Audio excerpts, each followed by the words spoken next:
Assalamualaikum warahmatullahi wabarakatuh. Perkenalkan, nama saya Zaki Arif Rahman dengan NIM 64240382. Di sini saya akan mempresentasikan tentang dampak perekonomian dunia terhadap genosida di Palestina.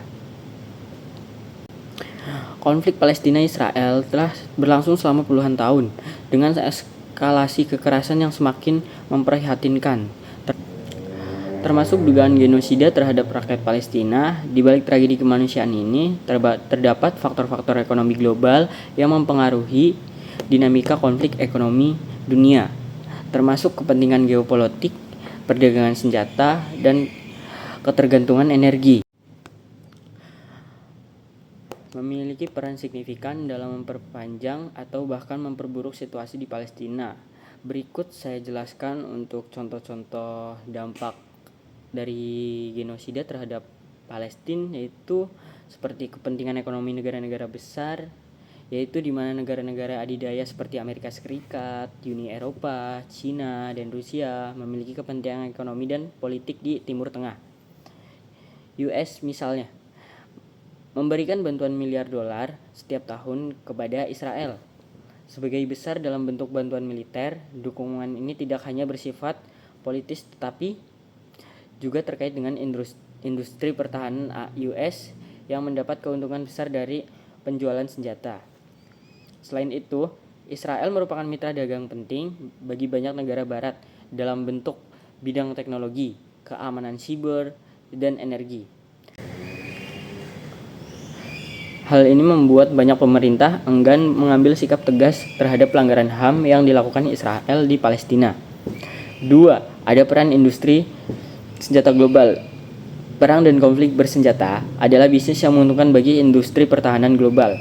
Menurut Stockholm International Peace Research Institute atau disingkat dengan SIPRI, ekspor senjata ke Timur Tengah terus meningkat dengan US, Rusia, dan negara-negara Eropa sebagai pemasok utama. Israel sebagai salah satu importer senjata terbesar menggunakan persenjataan canggih ini dalam operasi militernya di Gaza dan tepi barat. Sementara itu, blokade ekonomi terhadap Palestina membuat mereka tidak memiliki akses yang memadai untuk membangun pertahanan atau ekonomi mandiri.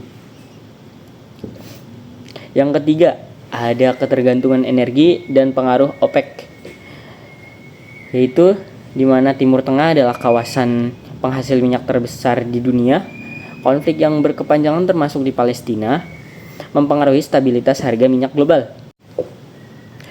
Negara-negara produsen minyak, termasuk anggota OPEC, seringkali menggunakan isu Palestina sebagai alat diplomasi untuk mendorong tekanan politik terhadap negara-negara Israel. Namun di sisi lain, beberapa negara yang bergantung pada minyak Timur Tengah cenderung menghindari konfrontasi langsung dengan Israel agar pemasok energi mereka tidak terganggu. Keempat, ada sanksi ekonomi dan pengaruh terhadap Palestina, yaitu ada Palestina hidup di bawah blokade ekonomi Israel yang membatasi pergerakan barang, jasa, dan tenaga kerja.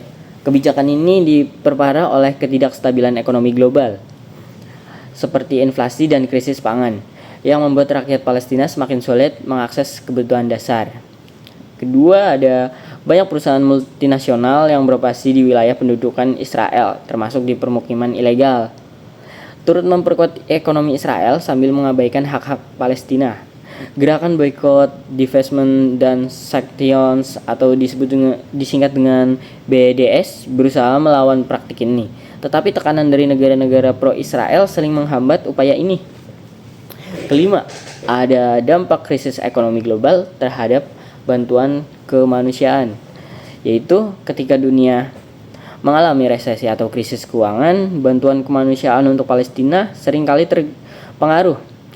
Organisasi seperti UNRWA, Badan PBB untuk pengungsi Palestina kerap kekurangan dana, sementara rakyat Palestina semakin bergantung pada bantuan asing akibat penghancuran infrastruktur dan ekonomi mereka.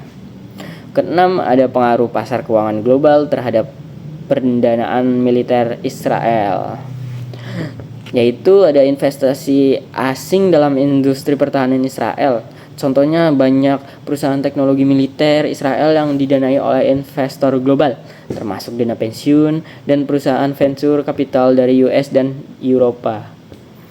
B. Yaitu obligasi dan suku perang. Contohnya Israel menerbitkan obligasi pemerintah yang dibeli oleh investor internasional, termasuk Israel Bonds yang digunakan untuk mendanai operasi militer. C. Ada peran bank multinasional, yaitu di mana beberapa bank besar dunia terlibat dalam pembiayaan proyek-proyek permukiman ilegal Israel melalui pinjaman dan investasi.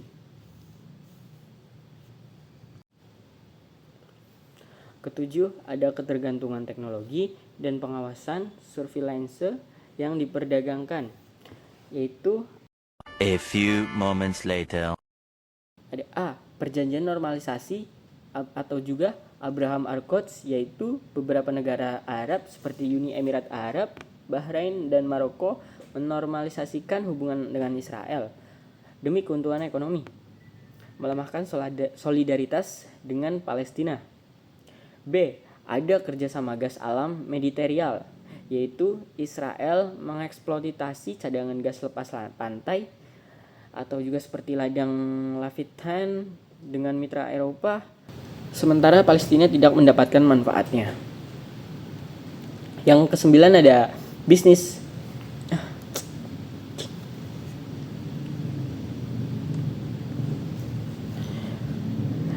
Yang kesembilan ada peranan media dan ekonomi perhatian atau juga disebut biasanya dengan attention economy, yaitu ada A di bisnis media yang mempengaruhi narasi, yaitu kepemilikan korporasi media besar oleh pro-Israel seperti Murdoch, Fox News mempengaruhi pemberitaan yang bias. Pengaruh platform digital, yaitu algoritma media sosial seringkali membatasi konten pro-Palestina. Misalnya seperti sensor di Meta atau Facebook dan YouTube, mungkin juga Instagram dan lainnya. Di nomor 10 ada krisis pangan dan air akibat blokade ekonomi, yaitu ketergantungan impor pangan. Blokade Israel membuat Gaza bergantung pada bantuan kemanusiaan, sementara harga bahan pokok melambung tinggi. Hal tersebut mengakibatkan penderitaan bagi rakyat Palestina yang kekurangan akan pangan dan sarana hidup lainnya. Yang kedua ada penguasaan sumber air. Israel mengontrol 85% air di tepi barat, memperparah krisis kemanusiaan. Lanjut, yang ke-11 ada dampak pariwisata dan budaya terhadap narasi konflik, yaitu ada pariwisata Israel yang mengabaikan pendudukan. Banyak turis mengunjungi Israel tanpa menyadari pelanggaran HAM di Palestina. B. Ada pemboikotan budaya. Seniman dan atlet yang mendukung Israel mendapat lebih banyak pendanaan global dibanding yang pro-Palestina. Yang ke-12, ada peran perusahaan multinasional dan eksploitasi sumber daya Palestina, yaitu eksploitasi tanah dan sumber daya alam. Perusahaan seperti Coca-Cola dan HP disebut terlibat dalam bisnis di permukiman ilegal. B. Pekerja Palestina dengan upah rendah, yaitu banyak warga Palestina bekerja di permukiman Israel dengan kondisi buruk, namun dengan upah yang sangat kecil sebanding dengan upaya mereka melakukan pekerjaan. Kesimpulan dari penjelasan di atas yang sudah saya jelaskan, mungkin ekonomi global tidak hanya mempengaruhi genosida di Palestina melalui perdagangan senjata dan minyak, tetapi juga melalui investasi asing, teknologi, media, dan kebijakan perdagangan. Perubahan hanya mungkin terjadi jika ada tekanan ekonomi besar-besaran, seperti contohnya divestasi dari perusahaan yang mendukung pendudukan, terus boikot produk Israel dan mitra bisnisnya, terus juga reformasi kebijakan perdagangan internasional. Tanpa investasi ekonomi yang serius, ketidakstabilan struktural akan tetap memperpanjang penderitaan rakyat Palestina.